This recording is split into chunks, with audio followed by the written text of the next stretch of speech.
नमस्कार, भारत माता की जय। 12 जनवरी स्वामी विवेकानंद जी के जन्मदिन के शुभ अवसर पर स्वदेशी जागरण मंच ने स्वदेशी संकल्प यात्रा का आह्वान किया है, जिसमें पूरे देश को स्वदेशी के विचार से किस तरीके से जोड़ा जाए, किस तरीके से बांधा जाए, इस विषय में आज हमें हमारा मार्गदर्शन करने के लिए आज हमारे बीच परम आदरणीय स्वदेशी जागरण मंच के मुख्य संगठक परम आदरणीय श्रीमान कश्मीरी लाल जी हैं। नमस्कार भाई साहब, शो में आपका बहुत बहुत स्वागत है। आपको धन्यवाद। तो स्वदेशी संकल्प अभियान के बारे में भाई साहब आप थोड़ा सा बताएंगे। जी, आपने बहुत अच्छा प्रश्न किया है। 12 जनवरी को स्वामी विवेकानंद जी का 164वां जन्मदिन है, तो ये बहुत प्रेरणादायी घटना है। भारत में 3 महापुरुष ऐसे हैं जिनको युवा बहुत चाहते हैं, आज भी जिनकी प्रासंगिकता बनी हुई है। एक भगत सिंह, दूसरा सुभाष चंद्र बोस और तीसरे स्वामी विवेकानंद। सामान्यतः माना जाता है कि भगत सिंह और सुभाष चंद्र बोस आज़ादी की लड़ाई लड़े स्वतंत्रता सेनानी थे और विवेकानंद एक आध्यात्मिक विभूति थे, परंतु देखा जाए तो भगत सिंह ने भी अपने लेखों में स्वामी विवेकानंद जी के राष्ट्रवाद की प्रशंसा की है और सुभाष चंद्र बोस तो आज़ादी की लड़ाई के लिए अपने प्रेरणा स्रोत मानते हैं, तो स्वामी विवेकानंद को मानते हैं। इसलिए हमने ये सोचा कि युवा अगर उस दिन दौड़ेंगे तो उनको स्वामी विवेकानंद जी की याद आएगी और उनका जन्मदिन 12 जनवरी को पड़ता है और एक दिन में सब जगह कार्यक्रम नहीं हो पाएंगे, तो एक पखवाड़ा 23 जनवरी तक मनाया जाएगा। 12 जनवरी से 23 जनवरी और सौभाग्य से 23 जनवरी को नेताजी सुभाष चंद्र बोस का जन्मदिन है। तो ये युवाओं को आज उनका रोल देश के निर्माण में कैसा होना चाहिए इसकी प्रेरणा देगा, इसलिए ये आह्वान किया गया। जी बहुत उत्तम। तो भाई साहब अब एक जिज्ञासा थी कि किस तरीके से इस अभियान को चलाया जाएगा पूरे देश में। इसके 2 तरीके हैं। एक ये है कि ये पूरी तरह विकेंद्रित होगा। एक शब्द रहेगा रन फॉर स्वदेशी, स्वदेशी संकल्प दौड़, क्योंकि वैश्विक परिस्थितियां इस समय ऐसी बनी हुई है। अमेरिका जिस प्रकार की दादागिरी कर रहा है, बार बार टैरिफ लगा रहा है, तो आज वैसी ही कुछ परिस्थितियां बन गई जैसी अंग्रेजी शासन भारत पर हुकूमत करते हुए टैक्स लगाता था या उससे पहले जजिया कर लगाया जाता था।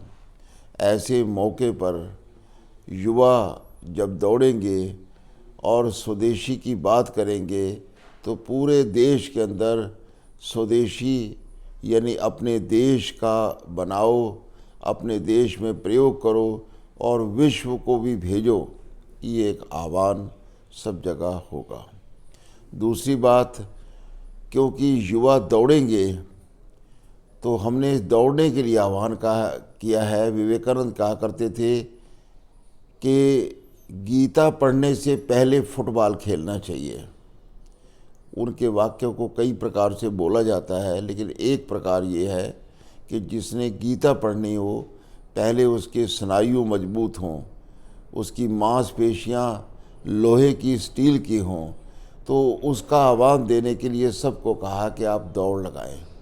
लेकिन अगर किसी कारण से दौड़ नहीं लग सकती है तो रैली निकालिए, चलिए, कुछ ना कुछ देश के लिए करिए।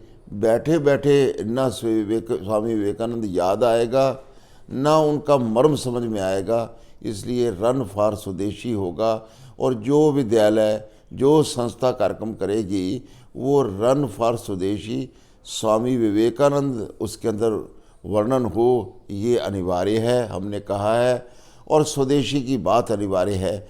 बाकी जो व्यवस्था करनी है, समय का निर्धारण करना है, दूरी का निर्धारण करना है और किसको वक्ता बुलाना है, क्या व्यवस्था करनी है, ये सब वह वहाँ का विद्यालय, वहाँ का संस्थान करेगा, ऐसा आह्वान किया है। बात कौन सी चीज़?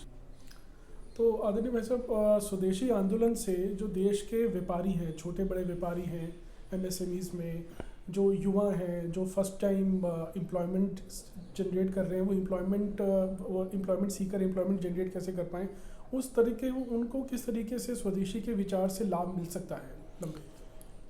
स्वामी विवेकानंद जी के जीवन के कई प्रसंग हैं। जैसे रतन जी टाटा के दादाजी जमशेद जी टाटा थे, दोनों एक जहाज़ पे बैठे थे। तो स्वामी जी ने पूछा, आप कहाँ जा रहे हो? बोले जर्मन। क्यों जा रहे हो? ये मिट्टी चेक कराने। किस लिए? कि इसमें स्टील कितना है, क्योंकि आने वाले समय में स्टील की बहुत ज़रूरत पड़ेगी और स्टील भारत में बनता नहीं है। विवेकानंद जी ने कहा था कि क्या आपको यकीन है कि जिस मिट्टी में ज़्यादा स्टील होगा तो वो आपको बता देंगे? बोले नहीं बताएंगे। फिर काहे को जा रहे हो? तो सारा चेकिंग का सिस्टम, सारा अन्वेषण का सिस्टम, सारा रिसर्च का सिस्टम भारत में अगर पैदा करोगे, भारत में एक ऐसा इकोसिस्टम पैदा करोगे कि बढ़िया से बढ़िया दुनिया का स्टील बन सके, साइंस ऑफ स्टील पढ़ाएंगे, तब जाकर के लाभ होगा। और उसने कहा मुझ पे इतना पैसा नहीं है कि मैं ये काम कर सकूं। तो उन्हें जब आपके पास हो तब करिए। ये बात स्वामी विवेकानंद जी की कौन बता रहा था? तो एपीजे अब्दुल कलाम बता रहे थे। और किस इवेंट पे बता रहे थे? कि जब 100 साल Indian institute of sciences Bangalore को हुआ, तो उसके उद्घाटन के समय मुख्य अतिथि के बतौर ये घटना युवकों को सिखा रहे थे कि आज भी देश का हर मामले में आत्मनिर्भर होना कितना ज़रूरी है। तो इसलिए स्वामी विवेकानंद जी आज के विज्ञान को, आज की R&D को प्रोत्साहित कर रहे हैं। साथ ही साथ वो युवकों को कहा करते थे कि नौकरी करने की बजाय अपना काम कीजिए।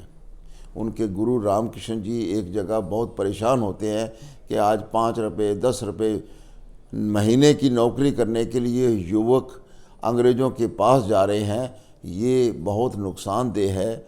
इनको अपना काम करना चाहिए, आत्मनिर्भर रहना चाहिए।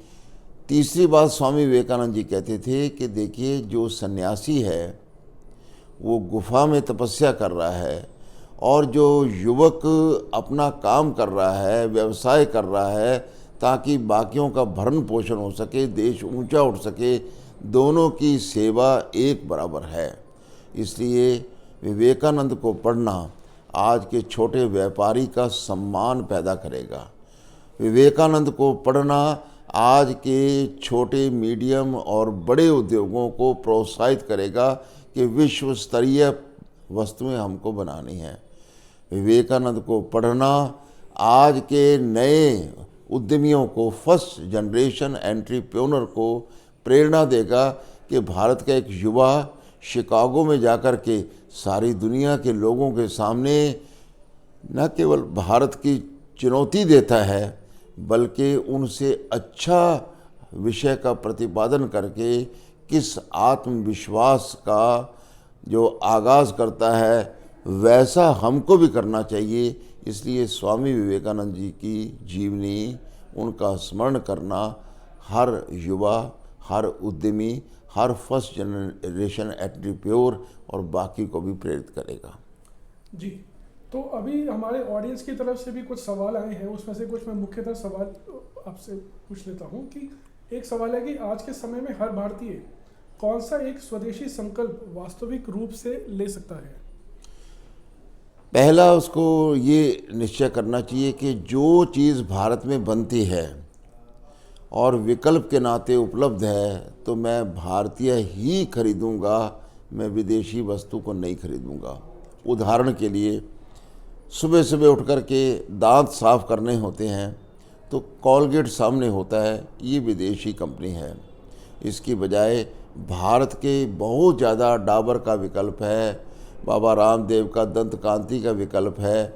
इसी प्रकार से और भी इतने मंजन यहाँ उपलब्ध हैं, और नीम के दातुन जैसी तो कोई चीज़ ही नहीं है। तो ऐसी चीज़ों का उपयोग करना। ठंडा मतलब कोका कोला नहीं होना चाहिए, ठंडा मतलब भारत में बनने वाली इतने ज़्यादा चीज़ें उपलब्ध हैं उनका प्रयोग करना, वैसा करना चाहिए। लेकिन आज के समय में और भी युवा संकल्प कर सकते हैं। पहले हम जब बोला करते थे कि स्वदेशी इस्तेमाल करो, आज से 20 साल 25 साल पहले, तो युवा पूछता था यानी, तो तब पापड़ और अचार स्वदेशी होना चाहिए। आज युवकों को आह्वान देते हैं कि IPR भी अपना होना चाहिए।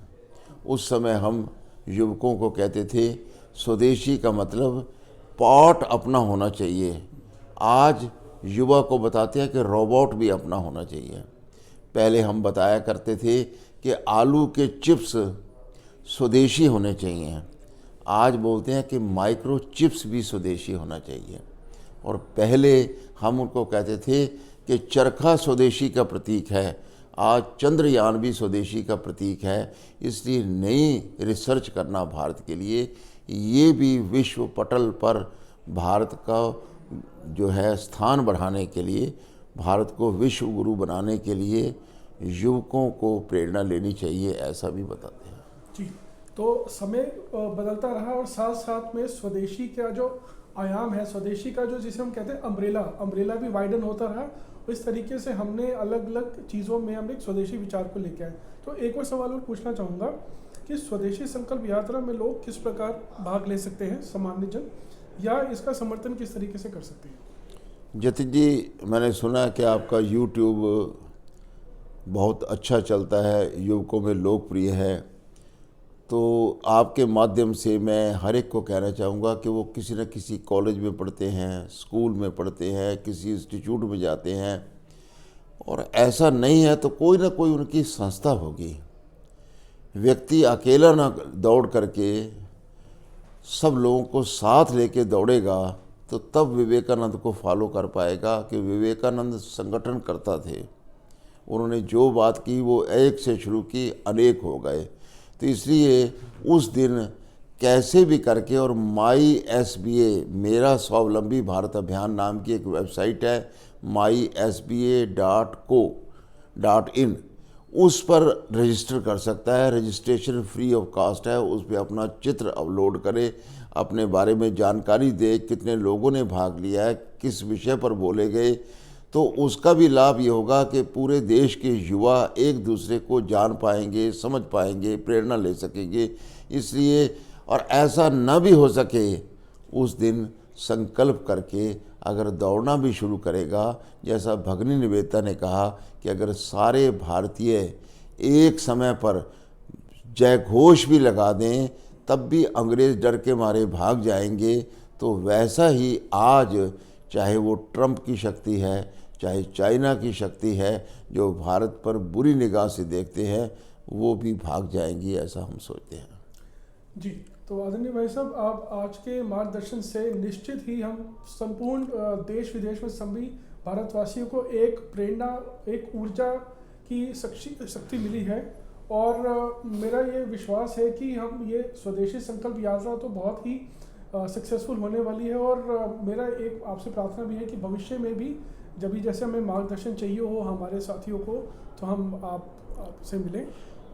इसके अलावा मैं आपको थोड़ा सा जोड़ना चाहूँगा कि इसका अनुमोदन रन फॉर स्वदेशी का, स्वदेशी संकल्प दौड़ का, भारत के शिक्षा मंत्री श्री धर्मेंद्र प्रधान जी ने भी लिखित में किया है। UGC ने भी पत्र डाल करके सब यूनिवर्सिटी को कहा है कि इस प्रकार के आह्वान होने चाहिए। अनेक प्रांतों के शिक्षा मंत्रियों ने भी स्कूलों को, विद्यालयों को कहा है। इसी प्रकार से टेक्निकल एजुकेशन की जो अपेक्स बॉडी है, उन्होंने भी सबका आह्वान किया है। ऐसे अलग अलग संस्थानों ने, अलग अलग मतों के स्वामियों ने, सन्यासियों ने भी अपने शिष्यों को ये आह्वान किया है। तो मुझे लगता है कि एक आह्वान आपकी ओर से, आपके YouTube की ओर से हो जाएगा तो और अच्छा होगा। बहुत बहुत धन्यवाद। और आपके दर्शकों को भी मैं बहुत बहुत धन्यवाद देना चाहता हूं, और उनसे इस कार्यक्रम में किसी न किसी प्रकार से भागीदार होने का भी आह्वान करूंगा। और कहूंगा और कुछ नहीं है तो उस दिन जो युवक दौड़ रहे हैं उनकी YouTube बना करके समाज में प्रेरणा देंगे तो वो भी बहुत लाभदायक होगा। धन्यवाद। जी धन्यवाद। भारत माता की जय। जय स्वदेशी।